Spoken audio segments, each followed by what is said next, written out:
voici devant toi, Seigneur, pour te rendre hommage, pour célébrer ton Dieu. Dieu qui a connu mon temps, qu'il n'y a pas de Dieu comme toi. Il n'y aura jamais de Dieu seulement de toi, Seigneur. Tu vis pour l'éternité. C'est pour cela que je te célèbre. Je t'adore, Seigneur Dieu. Je me parle à ton Dieu. Qui m'a donné la liberté, Jésus. Toi qui m'as donné la joie. La paix de moi. Tu m'as libéré de ces croix. Ton bonheur, ton bonheur. Continue la mission. C'est ça, continue la mission.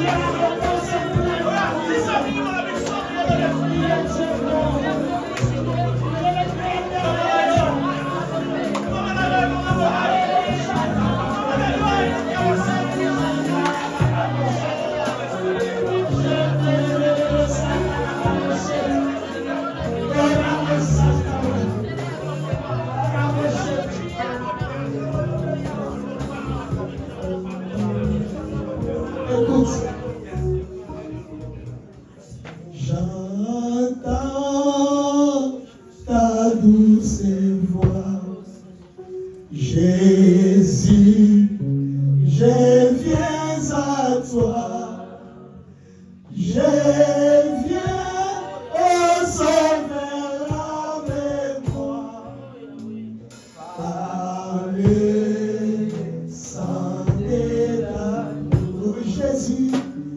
Jésus, roi des rois, il mourit pour moi. Je vais mourir avec toi. Amen. Acclamons le Seigneur.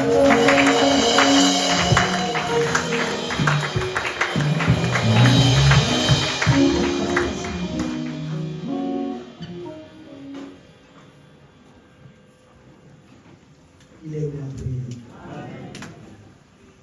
Le pasteur parlait ici pendant qu'il nous conduisait dans les cantiques. Il a dit par rapport à la puissance de la louange. Mais c'est très important quand il faut louer Dieu. Il faut vraiment le louer. Vous savez, nous, à notre époque, il n'y avait pas des instruments. C'est pour ça que les guitaristes n'arrivent pas à me suivre, quoi. Parce que moi, c'est comme ça. À notre époque, il n'y avait pas de guitare, il n'y avait pas de... Il n'y avait que des grosses caisses et des... C'est fini. Il y avait et les mongues, hein? Vous connaissez les mongues? Bon, il n'y avait que ça.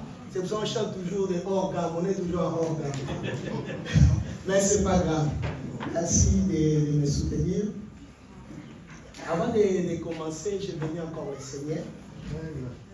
C'est lui qui nous a appelés pour ce travail. Et en réalité, je ne méritais même pas. Je n'avais pas la tête d'un prédicateur. J'avais la tête d'un voyou. D'un voyou que Dieu a appelé par la grâce. C'est pour ça que je vais m'adresser aux mamans que les enfants n'écoutent pas. Il faut faire toujours confiance à Dieu. Dieu sait les moments où il peut toucher ton enfant. Il ne faut pas perdre le courage. Alléluia. Et je vais remercier aussi les pasteurs avec maman. Et vous m'avez fait confiance en fait. Vous m'avez invité ici pour partager la parole de Dieu, ainsi que toute l'église. Donc je suis vraiment reconnaissant envers vous et je vous dis merci. Alléluia. Amen. Moi, je viens de la Belgique. Avant la Belgique, j'ai fait l'allemand. Donc, il faut, comprenez-moi. Ne me ferez pas avec vos trucs de 70, 71. Si je dis 90, ça passe. Ok? On est dans une famille. Et puis, je vais encore remercier le Seigneur pour l'épouse qu'il m'a donnée. C'est Foufou. Je l'appelle Foufou. Hein? Donc, Foufou, c'est un Kikongo. Qui veut dire Emilia. Donc, c'est Foufou pour moi, c'est son nom.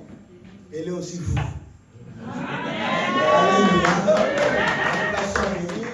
Elle me soutient. Je suis un homme trop capricieux, mais elle me supporte. Je bénis le Seigneur pour ta vie et pour ce que le Seigneur est en train de faire dans ta vie. Je bénis aussi Dieu pour mon fils, pasteur Papi. Je l'ai engendré. Je l'ai engendré, baptisé, formé. Et quand, à l'époque, j'allais en retraite chaque semaine. De mercredi, je sortais que les dimanches. C'était ma vie. De chaque semaine. Et puis quand j'étais en retraite, il y avait quelqu'un qui sonnait à la porte. Papa Freddy, c'est moi. C'était lui. Il venait toujours pendant le moment de ma retraite pour être avec moi. Mais Dieu lui a fait grâce après 6 mois de formation. À cette époque, c'était vraiment la formation. C'est un professeur, il donnait la chimie et maths physique en même temps. Mais il y a des fois, j'ai crié sur lui. Il est plus âgé que moi, mais il me respectait. Mais quand je lui dis, viens à 5 heures, il était là à 5 heures. Et de telles races qu'on a pris dans des églises.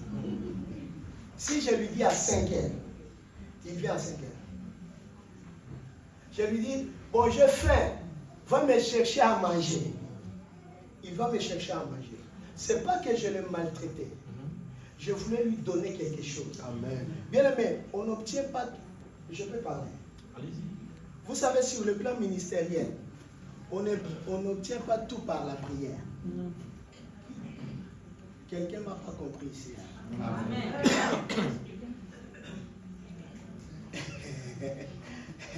Nous pensons, parce que je suis en train de prier, ça suffit, non.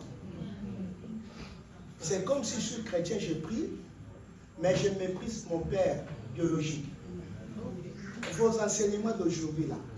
C'est pour ça que les gens vont à l'église, sont maudits. Tu peux prier, mais ton père, ta maman, là, ta mère, là, elle ne sait pas lire, mais elle peut prononcer des paroles pour ta vie. Et tant que chrétien, ta mère peut te bénir. Amen. Ah, vous ne me croyez pas. Continuez à suivre vos TikTok. Amen. Continuez vos TikTok là, vos Facebook, on verra ici. Là. On est tous ici. Bien aimé, un papa, on les respecte. Amen. Il faut honorer ton père. Amen. Et honorer ta maman. Amen. Parce que si tu n'arrives pas à honorer ton père et ta mère, bien aimé, tu es plus qu'un païen.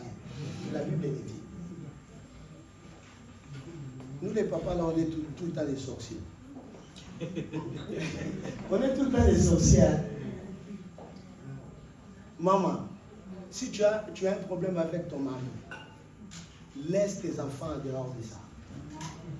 Gère ton problème avec papa. Ne cherche pas de problème dans la vie de tes enfants. Parce qu'un papa, même s'il ne parle pas, mais dans son cœur, s'il murmure, c'est pas bien. Amen. Amen. Ok. Je bénis la vie de cet homme de Dieu, pasteur Papi. Il exerce dans une église, mais aucun jour je lui ai dit, comme tu es à Paris, on va créer notre église. Je ne le fais pas. Pourquoi vous savez? Parce que je ne suis pas obligé, parce qu'il est mon fils, je fais avec lui l'église. Non. Là où il est en train d'exercer, il doit exercer. Alléluia. Amen. Vous qui partez de gauche à droite là, tu es dans une église, quelqu'un vient du Congo, non, je te consacre, vous faites une église. Attendez, je te donne seulement 10 ans. Amen. On verra. Alléluia. Amen. Je réfléchissais par rapport à la parole, en même temps j'ai prié. Vous savez, j'ai eu une pensée. C'était, je pense, c'était ma pensée. Mais les derniers jours, j'étais sur mon lit en train de prier. Je reçois une parole de la part du Seigneur. Vous savez, cette parole, c'est par rapport au découragement. Dis un peu moi découragement. Et aujourd'hui, si nous constatons bien, beaucoup de nos bien-aimés, ou bien nous les serviteurs, ou bien les servants de Dieu, nous sommes découragés par rapport aux réalités. Et nous pensons, parce que je suis appelé par Dieu, que ma vie sera toujours rose. Et s'il y a quelque chose qui ne marche pas dans ma vie, il y a quelqu'un qui va venir me voir pour me dire que non, est-ce que tu marches bien avec le Seigneur? Ça, c'est notre évangile d'aujourd'hui. Mais Dieu dira un jour aux enfants d'Israël, je vous ai conduit dans les déserts, afin de vous éprouver, pour voir l'état de votre cœur. Bien aimé, il y a beaucoup de choses que Dieu permet pour nous forger et pour la nature humaine se manifeste. Parce que Dieu étant que notre papa, il veut nous aider afin d'arriver à notre destinée. Alléluia. Amen. Mais il y a ces poisons qui nous touchent tous. C'est le découragement. Et le découragement peut arriver dans la vie de tout homme et de toute femme.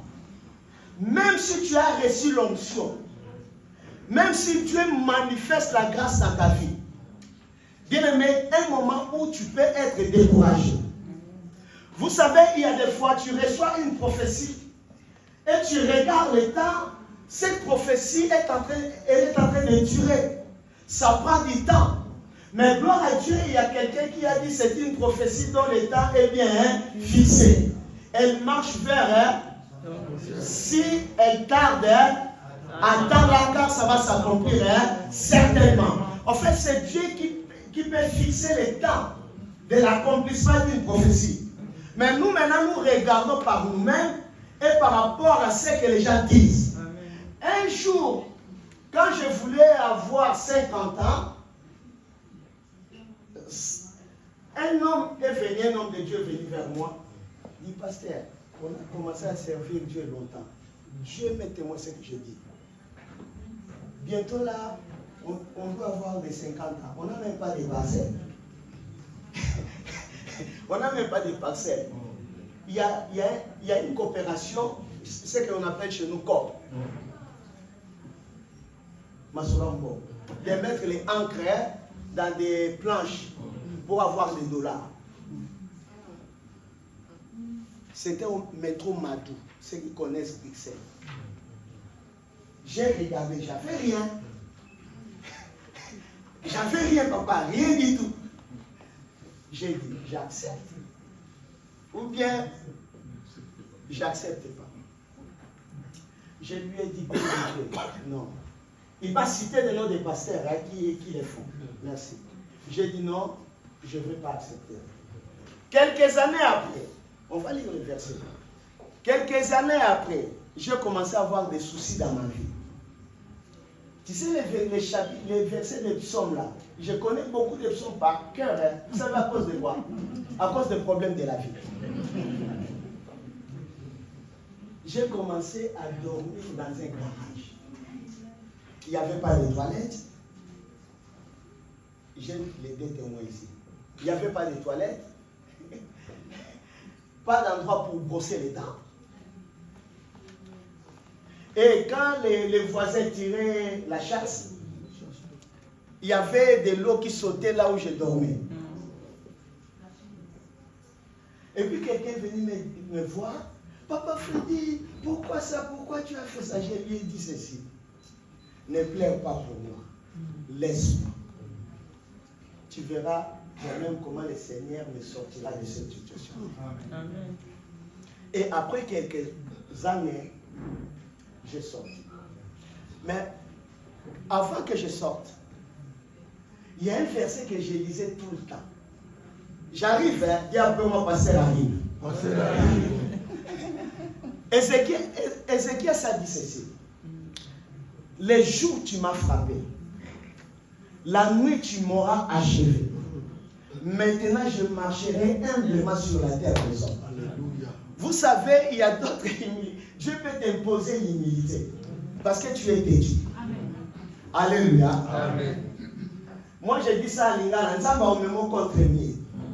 Dieu va te coincer. Et je faisais que pleurer sans que personne me suive. Un jour, je marchais tout près de la gare de Jette. Moi-même, la colle de ma chemise était trop sale, je ne voyais même pas. Je partais, je plairais. Hein. Si j'étais au Congo à Bazaï, j'allais chanter Wenda Kiambote. Wenda Kiambote. Parce que je plairais. Je plairais. Mais j'ai compris pourquoi. Après chaque situation, Dieu a une leçon à nous donner. Amen. Alléluia. Amen. Dis après moi le découragement. Le découragement, c'est un poison qui nous affecte tous. Surtout nous qui sommes ici, même ceux qui sont au Congo, par rapport à ce qui nous arrive au niveau de la famille, au niveau des relations avec nos enfants, avec nos épouses, nos époux. Il y a beaucoup de réalités. Mais je sais une chose. La Bible dit ceci, que ton cœur ne se trouble pas. Pendant des moments difficiles, il y a des fois nous sommes troublés et on est plus stable. On commence à payer des transports, des billets d'avion pour aller chercher des solutions au Nigeria. Écoute la parole du Seigneur. Je lève mes yeux vers les montagnes. D'où me viendra le secours? Le secours me vient de la montagne.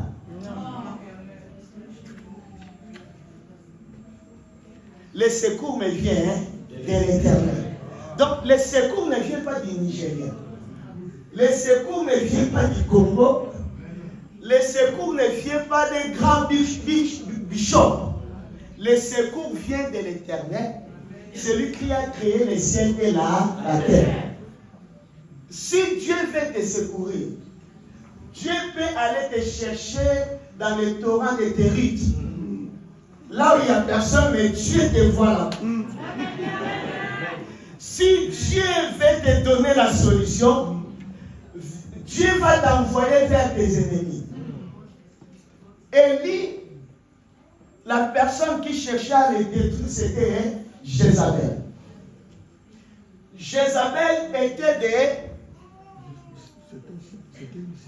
Sidoniens. Or, Dieu a envoyé Élie où? À Serepta. Serepta est en Sidonie. Amen. Tu ne me comprends pas. C'est pour ça qu'il y a des prières qu'on fait maintenant. Bien aimé, il y a des prières inutiles. Tu ne me comprends pas. Bien aimé, comment tu peux servir Dieu sans les ennemis? Mais n'est-ce pas qu'il est écrit, le Seigneur a dit à mon Seigneur, assieds-toi à ma droite, jusqu'à ce que je ferai de tes ennemis. Mais s'ils ne sont pas là, mais comment tu vas avancer? Dis un peu moi le découragement. Dieu a envoyé Élie à Sidonie Serepta, mais la personne qui cherchait à détruire sa vie, c'était une princesse de Sidonie. Regarde comment Dieu fait les choses. Et par rapport au découragement, j'ai choisi un homme. C'est clair, s'il vous plaît. Je vais comme ok. Nous les Belges, on parle beaucoup. On doit respecter vous ici. Si on ne respecte pas, vous commencez vos français compliqués là. Alléluia. On est dans une famille, hein, je vous aime beaucoup. J'ai pris David. On va parler sur David. David, c'est le type de Christ. Et c'est aussi l'image pour nous chrétiens. Cet homme était dans la bourse. Dieu a envoyé un prophète pour lui oindre. David a reçu l'onction authentique. Et David, avant, il a manifesté la puissance devant un lion et l'ours. David, un moment après, au chapitre 16, a reçu l'onction. Chapitre 17 des rois, David a tué Goliath. Quel homme glorieux! Quelle onction! La puissance de Dieu quand il dit Seigneur guéris, Dieu guérit, bravo. Mais il y aura un moment où tu resteras dans ta chambre pour pleurer. Alléluia. Amen. Bien, mais arrêtez avec l'évangile là de Quick et de McDonald's. Vous avez compris Quick, hein? Oui. Qui veut dire quickly, rapide. Non, et ici chez nous, tic-tac, hein? N'importe quoi. Bien, mais l'évangile n'est pas quick. L'évangile n'est pas McDonald's, fast food. Beaucoup de quoi là, de graisse, beaucoup de sucre, beaucoup de sel. C'est pour ça que nous avons des diabètes et des hypertension. Mais l'évangile, c'est pas ça. Et cet homme, il a tué Goliath. Les gens, ils ont chanté, David a tué, Saül a tué 1000, David a tué 10 000. Et si David était moi congolais, ces jours-là, je vais mettre quoi là? Un grand panneau devant le palais du peuple. Venez ici recevoir l'onction. C'est moi le prophète des temps. C'est moi le prophète des nations. Pendant que les gens commençaient à l'acclamer, c'est alors que Saül cherchait maintenant à les tuer. Il s'agit de quel Saül? Saül où David a aidé quand Saül avait des problèmes spirituels. Bien aimé, la personne qui peut être contre toi, c'est la personne que tu as nourrie. C'est pour ça un jour David dira, dans Psaume 41, Jésus va le dire aussi, même celui qui était envers moi, celui qui a mangé mon pain, s'est levé les talons contre moi. Bien aimé, tout cela nous arrive parce que nous sommes dans une école de Dieu. Amen. Alléluia. Amen. Alléluia. Et cet homme bien aimé dans le Seigneur, quand on a chanté pour lui, les problèmes commencent. Mais sans oublier, pour que le Saül puisse bien les piéger, Saül lui a proposé sa fille. C'était pour tuer David. Mais je vais te dire ceci. Toi, tu ne peux pas mourir sans que le Seigneur décide. Amen. La Bible dit, qui dira une chose arrive sans que l'Éternel le permette. Bien aimé, on commence à croire facilement que les sorciers vont te bouffer. Bien aimé, explique-moi, comment ils vont te bouffer, comment? Essaie un peu de m'expliquer. Tu sais, quand tu ne priais pas, vous êtes d'autres régions, hein? Moi je suis du bas Congo, je vais vous expliquer. Un vrai Mumbata. C'est ça. Un frère Mumbata, chez nous, il y a les banquitas. Bon, quand j'étais petit, là, tous ces kitas-là ne m'ont pas bouffé. Maintenant, je connais le Seigneur. Amen. C'est lui qui a la clé.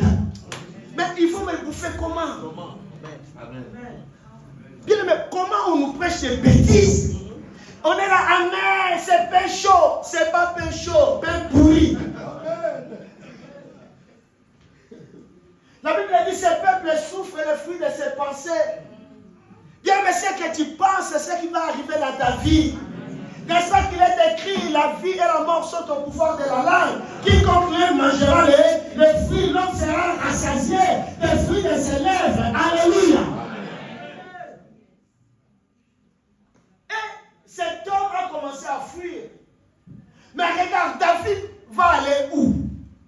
David, au verset 17, il a tué qui? Goliath. Mais David a pris la fuite, il est allé chez Goliath. Non, je dirais Goliath pour que les gens comprennent. Amen. Amen.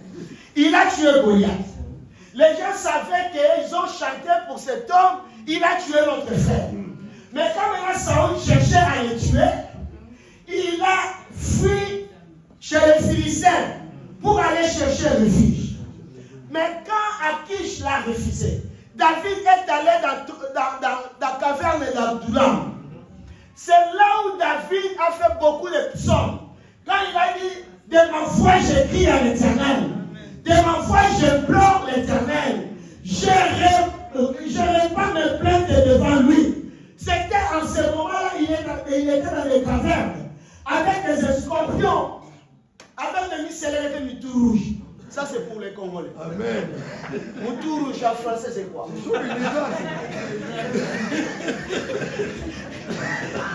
Il dormait là-bas. Mais c'est là où David a compris. C'est vrai, je suis fugitif. Je suis en train de dormir dans cette caverne. Mais il a dit ceci, l'Éternel est mon berger. Non, c'est Massa. Il a dit, le psaume 34, c'est là.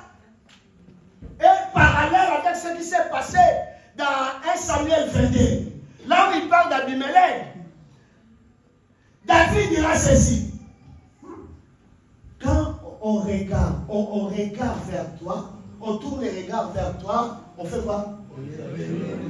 Des choix. Il a compris que non, ce n'était pas Abimelech.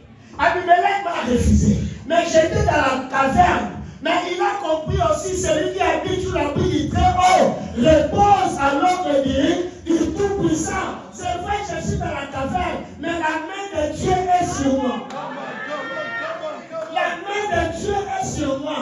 Dieu ne regarde pas la position dans laquelle tu es maintenant. Dieu me dit après moi, la main du Seigneur est sur moi. Dieu me dit, il est avec toi. Amen. J'ai aimé la chanson que les mamans ont chantée ici. Deuxième chanson. C'était quoi?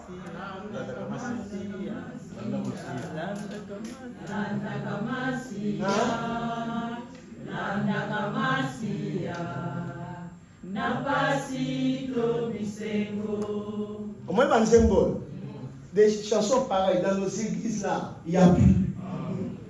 Vous savez ce qu'on chante? Ne sois pas choqué, je critique personne. Mais je vais chanter vos chansons là que vous chantez. Les chansons ne te donnent même pas envie de prier. Même pas envie de penser à la parole de Dieu.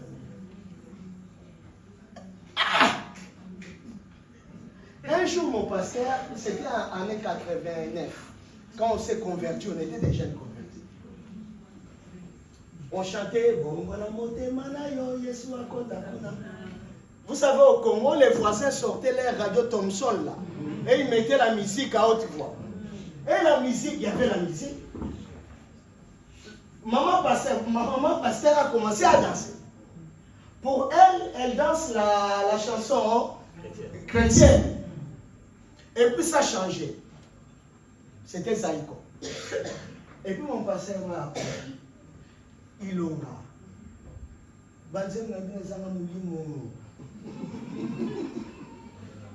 Donc, si on observe nos cantiques d'aujourd'hui, bien aimé, il n'y a rien de Dieu dedans.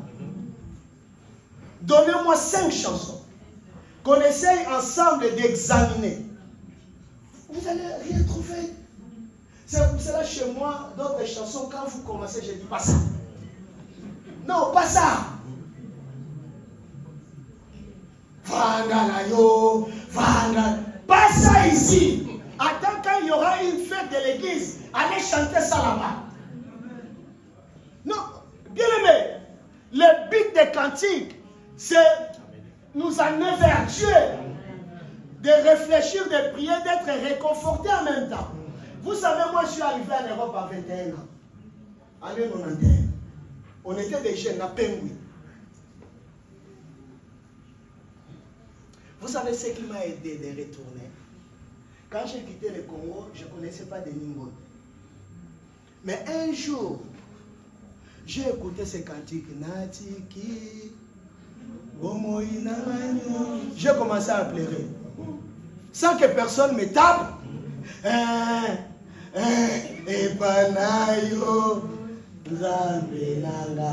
Avec les paquets de Marlboro dans la poche.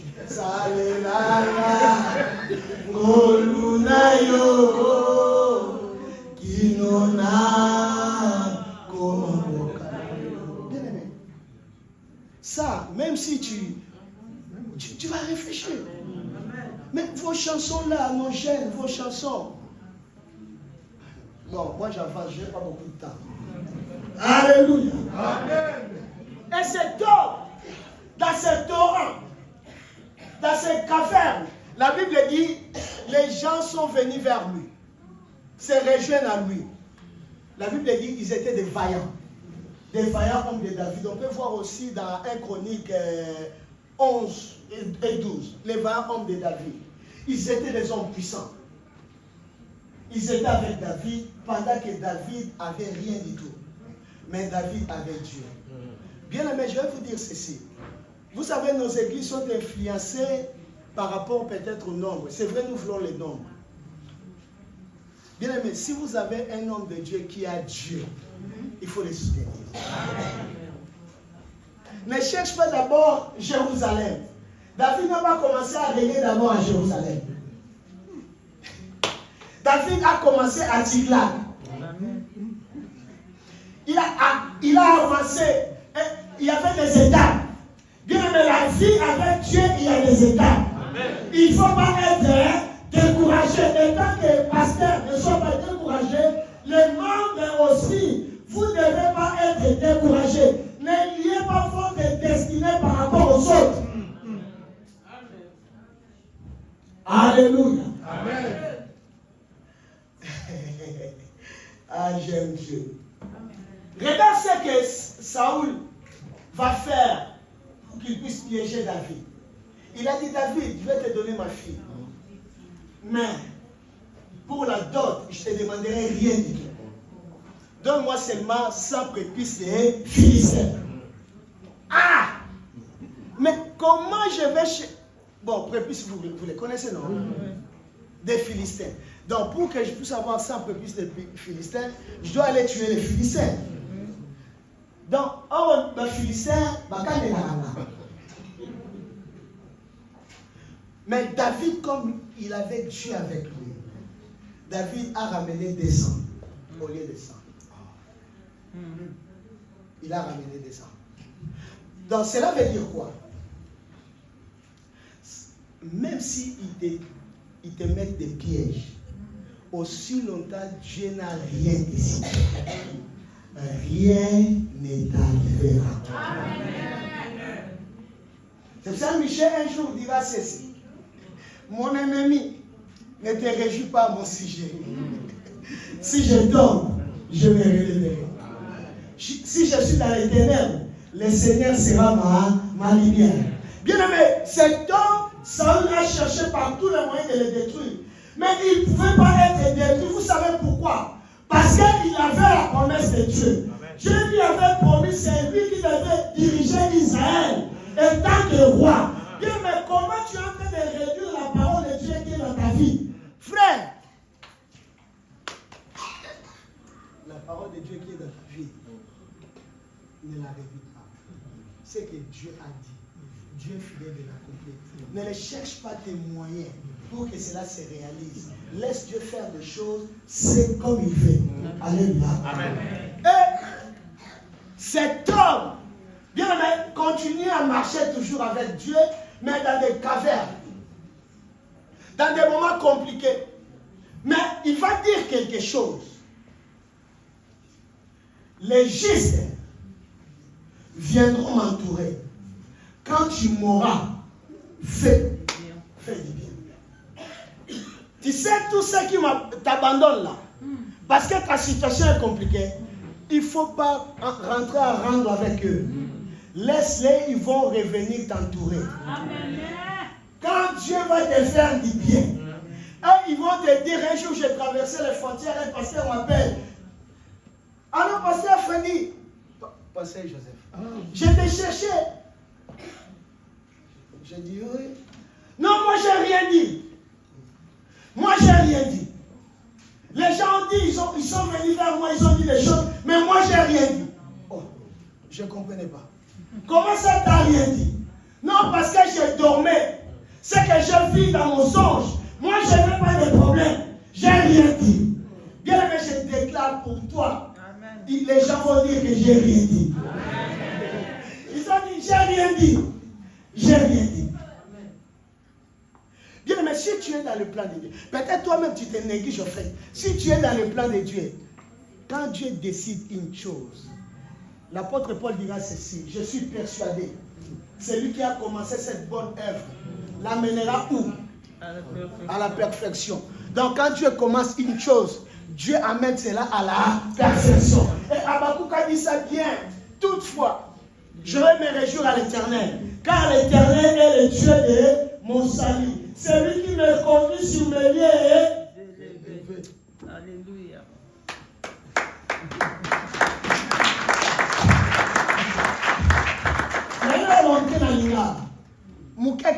Yom ta français interprété. Na moi c'est quotidien.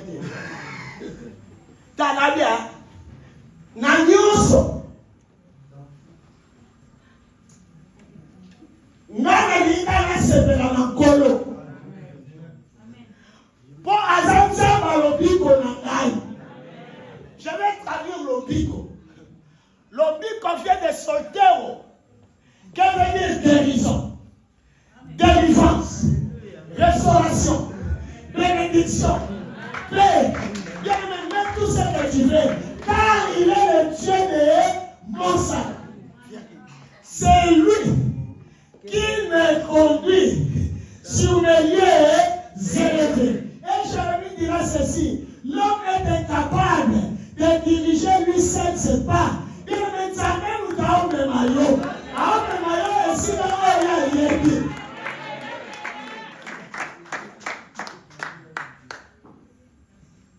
Je n'ai pas encore pris mon texte de base. Je n'ai pas encore. Mais ce n'est pas grave. Comment je vais faire? Bon, je vais faire ça autrement. Pas de souci. Prenez Proverbe, chapitre 4, verset 10. Ceux qui ont la version française, ou bien Martin, ou bien Parole de vie. Proverbe, ceux qui ont des téléphones, Parole de vie, ou bien Martin. 24 et 10.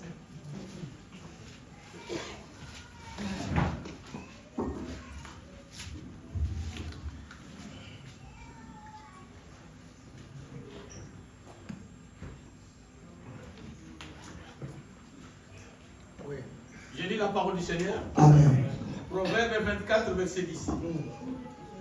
Si tu faiblis au jour de la détresse, ta force n'est que détresse. Ta force n'est que Détresse. Ok, qui a français courant ou bien Martin ou bien Parole de vie? D'autres versions, ceux qui ont des téléphones. Travaillons vite, s'il vous plaît.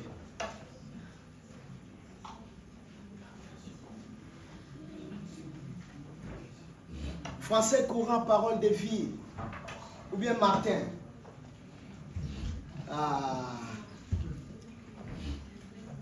Vous n'êtes pas des lecteurs ici, hein? Oui, si tu te décourages, ou tu vas mal, tu n'as plus de force. Il y a une chose. Le découragement se manifeste quand au niveau de l'intérieur, on n'a plus la force. Dans la détresse. Et on perd la force intérieure. Or, la Bible dit ceci: celui qui persévérera jusqu'à la fin, c'est celui qui sera sauvé. Donc nous devons persévérer même dans la détresse. Est-ce que quelqu'un est avec moi? Amen. Dans la détresse, dans des situations compliquées, ne baisse pas les bras. Moi, je salue nos mamans. Nos mamans de maintenant, je vais prendre plus nos mamans d'avant. Nos mamans vendaient le charbon. Nos mamans vendaient que du pain. Nos mamans vendaient que quoi, l'huile de palme, ainsi de suite. Mais elle disait toujours quelque chose. Nzamba osungabi no bana.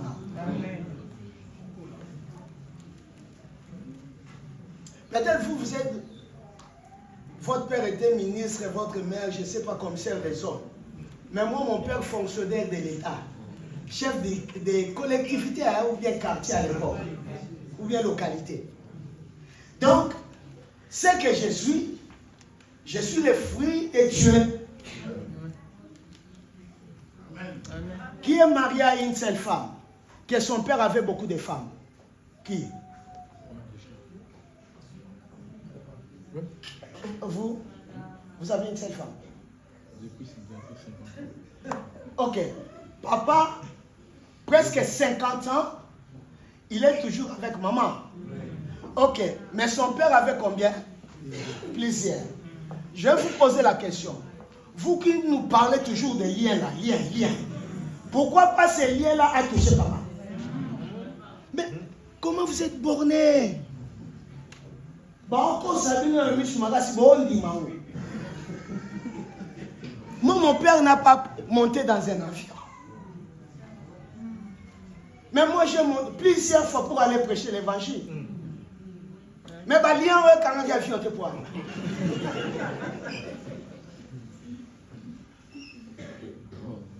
Mon père, c'est un fonctionnaire de l'État. Fonctionnaire.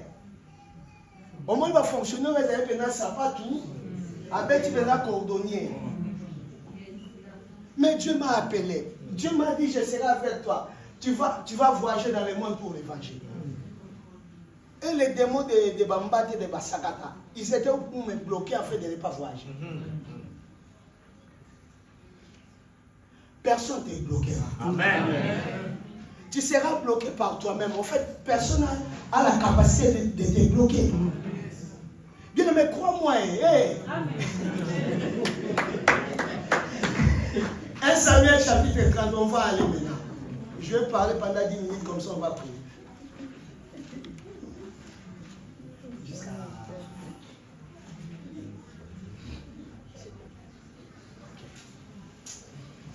Bon, 1 Samuel chapitre 30. En tout cas, j'ai prêché un peu, j'ai pris de gauche à droite là pour... 1 Samuel chapitre 30. 30 à partir de 1 à 8. On va aller tout doucement. 1 Samuel chapitre 30, 1 à 8. Oui. Lorsque David arriva le 3e jour à Tsiklag, David était allé pour aider le roi Akish. Akish dans le combat contre Israël. Et Akish a dit non. Les gens ont dit non, David, toi, non. Parce que c'est toi là, quand vous avez tué notre frère, les gens ils ont chanté, toi ne viens pas nous aider. C'est vrai, vous avez une relation avec Akish, mais nous on ne veut pas de toi. Et maintenant David retournait à Tsiklag. Oui, papa. Avec ces gens, les Amalécites avaient fait une invasion dans le Midi et à Tsiklag. Ils avaient détruit et brûlé Tsiklag. Après avoir fait prisonnier les femmes et tous ceux qui s'y trouvaient, petits et grands, ils n'avaient tué personne. Mais ils avaient tout amené et s'étaient remis en route. Verset 3. David et ses gens arrivèrent à la ville. Et voici, elle était brûlée.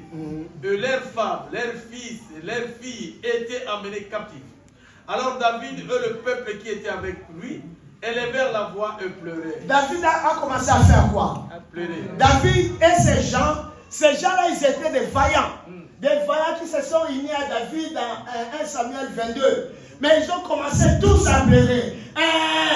Pourquoi? Parce qu'ils ont perdu les biens, les femmes, ainsi de suite. David a commencé à pleurer. Non seulement David pleurait, les gens cherchaient à lapider David. Bien, mais vous savez, quand les choses ne marchent pas à l'église, première cible, c'est lui. On va les lapider. On voit, dès que j'ai fait un son, je l'ai vu dans un endroit sombre. Dieu m'a montré qu'il était bien nu. Il m'a dit, pourquoi vous me faites ça? Toi aussi tu le fais, non? Non. J'ai vu vraiment les pasteurs il était dans un endroit sombre. Il n'avait pas de chaussures. Il n'avait pas de veste, pas de chemise. Il était comme ça. C'est pour ça que l'église ne marche pas. Bien, mais je vais te dire ceci. Écoute la bonne nouvelle. Tu peux quitter un moment de jeûne et prière de 40 jours. En sortant, les diables t'attaquent. Amen. Ça va, hein? Oui. Les diables t'attaquent. Jésus a jeûné 40 jours et 40 nuits. Quand il est sorti, il a été confronté par les diables. Et David a commencé à pleurer. Oui, papa. Jusqu'à ce qu'il n'use plus la force de pleurer. David a pleuré jusqu'à ce qu'il était fatigué. Vous savez comment est-ce que l'on peut pleurer jusqu'à être fatigué? Quand tu tapes ton enfant, il pleure un moment, papa. David a commencé à faire ça. les gens regardaient, disaient, mais regarde le roi qui devait nous sauver. Regarde, il plaît. Bien, mais un pasteur peut aussi plaire. Amen.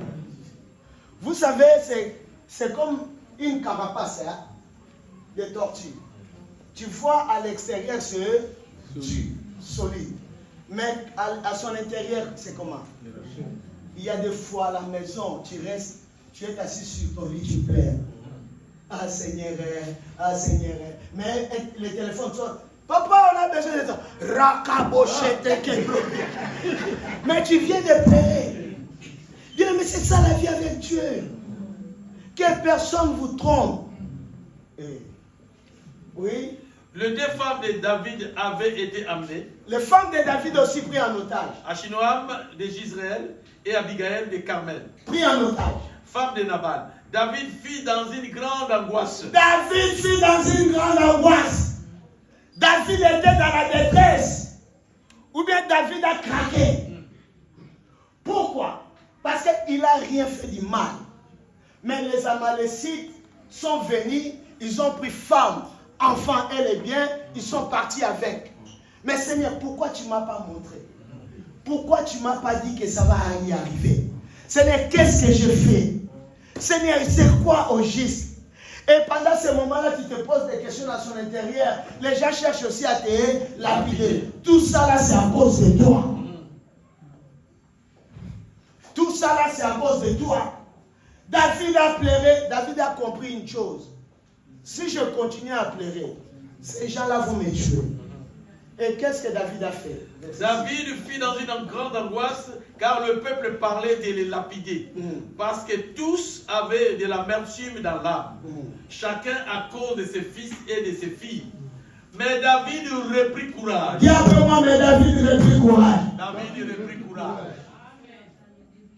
David a repris courage. Bien aimé, je vais te dire ceci. Toi qui avais perdu le courage, reprends le courage maintenant au nom de Jésus. Amen. David a repris courage. Il n'a pas d'abord allé arracher ce qu'il avait perdu, mais il a d'abord repris courage. Comment il a fait? En s'appuyant sur l'Éternel, son Dieu. En s'appuyant sur l'Éternel, son Dieu. Qui est l'Éternel, son Dieu? L'Éternel qui l'a délivré dans la bourse. Qui est l'Éternel, son Dieu? L'Éternel qui lui a donné la victoire devant Goliath. Qui est l'Éternel, son Dieu? Qui est l'Éternel qui a donné la victoire à David dans le combat? Il s'est appuyé. Bien, mais est-ce que tu ne peux pas t'appuyer sur le Seigneur qui t'a délivré il y a une année? Et la Bible dit, mon âme, n'oublie pas ce que l'Éternel a fait. Bien, mais qu'est-ce que Dieu a déjà fait dans ta vie? Mais il a fait de grandes choses, non? Toi-même, tu es témoin. Amen. Amen. Amen. J'ai parlé avec le pasteur hier. Je lui ai dit, on dirait les enfants dont les mamans ou bien les papas n'avaient pas beaucoup de moyens. Ces enfants-là, ils ont percé dans la vie. Comment? Oh, vous ne les savez pas. Vous savez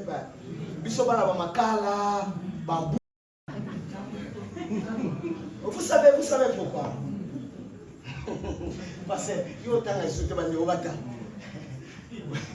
Vous savez pourquoi? Parce qu'on espérait. On espérait. Bien aimé, je vais te dire une parole. Qui veut cette parole? Lève-toi. Job chapitre 14, verset 7. Job 14, verset 7. Si c'est à toi de lire, on peut lire ça en désordre. C'est pas grave. Job 14, 7. Job 14, 7. Lisons en désordre, lisons ça, j'aime ça. Un arbre a de l'espérance. Un arbre a de l'espérance. Quand on le coupe, il repousse.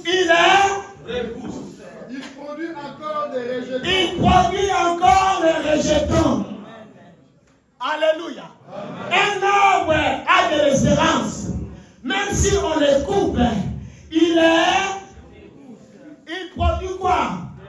Encore des rejetons. Je vais dire ça en Ngala. Nzembe eza Eliya. Ata bakati yango.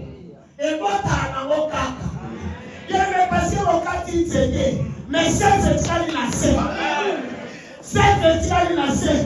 La Bible dit ceci, comme un arbre planté près d'un courant d'eau, il donne les fruits à sa saison. Et tout ce qu'il fait, il réussit. Un arbre a de l'espérance. Même si on le coupe, il repousse. Amen, amen. Verset 8, verset 8. Quand sa racine a vieilli dans la terre, Ah! quand son tronc meurt dans la poussière, Ah! il reverdit à l'approche de l'eau. Ah! Il pousse des branches comme une jeune plante. Mais l'homme meurt et il perd sa force. Souka. Regarde ce que la Bible est en train de nous expliquer. David avait compris. Un arbre qui espère, même si on le coupe, il repousse encore. Bien aimé, quand on coupe un arbre, bien aimé, la sève descend en bas dans les racines. Il y aura un moment, à vos amis, dans 5 branches, avec les 5 branches, quand vous les coupez, cet arbre-là va sortir avec 10 branches. Bien aimé, mon cas, t'as un problème, il m'a souplisse. Alléluia! Alléluia! Essayez de couper ma vie. Et Dieu va faire en sorte que, bien aimé, ma vie reproduise encore beaucoup de fruits. C'est ça la Bible dit. L'Éternel rétablit Job. Il lui a donné le double de ce qu'il avait perdu. David a pleuré, mais David a eu courage en s'appuyant sur l'Éternel, son Dieu. Et David a demandé quoi? Tonito Sambe à la mission. Tonito Sambe. David a demandé quoi? 1 Samuel 30. David. Moi, j'ai dit un plan désordre comme ça, je suis comme ça. Je suis comme ça. David reprit courage en s'appuyant sur l'Éternel son Dieu. Il dit au sacrificateur Abiatar. Il dit à Abiatar, dis appelle-moi Abiatar. Abiatar. Abiatar était sacrificateur. On est selon la logique. C'est Abiatar qui devait chercher l'Éternel pour David. David a dit non. Ne cherche pas Dieu pour moi. Moi-même, dans cette nouvelle alliance, Dieu m'a donné la capacité. Donne-moi les fautes. Donne-moi les fautes. Donne-moi les fautes. Moi, je vais aller chercher Dieu avec les fautes. David est allé chercher Dieu. C'est pour cela que Jésus va citer David, que David a mangé le pain qui était destiné seulement au sacrificateur. Bien aimé, Dieu a brisé les protocoles ces jours-là à cause de David. Bien aimé, à cause de toi, Dieu est capable de faire des choses différentes pour la gloire de son nom, au nom de Jésus de Nazareth. Donnez-moi les fautes. Parce qu'Abiatar, dans les plans de Dieu, était déjà disqualifié aussi en même temps. Parce qu'il a été remplacé par Tzadok. Il a été disqualifié. Bien aimé dans le Seigneur, bien aimé, cherche les fautes. Prie ton Dieu. La Bible dit tout ce que vous me demanderez en priant, je les ferai. Amen. Oh. Amen. Oligny, bien aimé. Prie ton Dieu. Rien n'est impossible à celui qui croit. Rien n'est impossible à Dieu. Donc cela veut dire celui qui croit devient comme Dieu. Amen. Devient comme Dieu. C'est pour ça que l'apôtre Jean dit, mes petits enfants, vous êtes de Dieu. Amen. Au moins on dit matin. Si on dit mal, on va avoir un ensemble. Au moins on dit mité. Vous voyez passer ma main à zoter. Mais Bible me dit mes petits enfants, vous êtes de Dieu. Qu'il faut le bagage ensemble. Amen. Au moins on dit mal. Vous êtes des dieux, mais on peut voir le nyama. Oh. Bien aimé, tu es le fils de Dieu, le fils de ton père. Bien aimé, moi je suis le fils de mon père. J'ai les ADN de mon père. J'ai les quoi là, comment on dit ça, vous les scientifiques là? Les quoi là, ADN là? Oui, de mon père. Mais nous sommes sauvés par Christ au travers des sang. Et nous avons aussi l'ADN. Amen. Il y a un cantique qu'on chantait à l'époque. Goloye swalongaki, biso peto longa. Banze mwane bunga na église. Bocha banze mna bino ya ba Zaïro asiko. Bien-aimé, si Jésus, bien-aimé, a eu le temps, dans les moments difficiles, de dire toutefois ce que toi tu fais. Parce que Jésus savait, étant qu'homme sur la terre, bien-aimé, sa vie était liée par rapport à la promesse de Dieu. Bien-aimé, je vais te dire ceci. Ta vie est liée non par rapport à ce que les gens disent, mais par rapport à ce que Dieu a dit.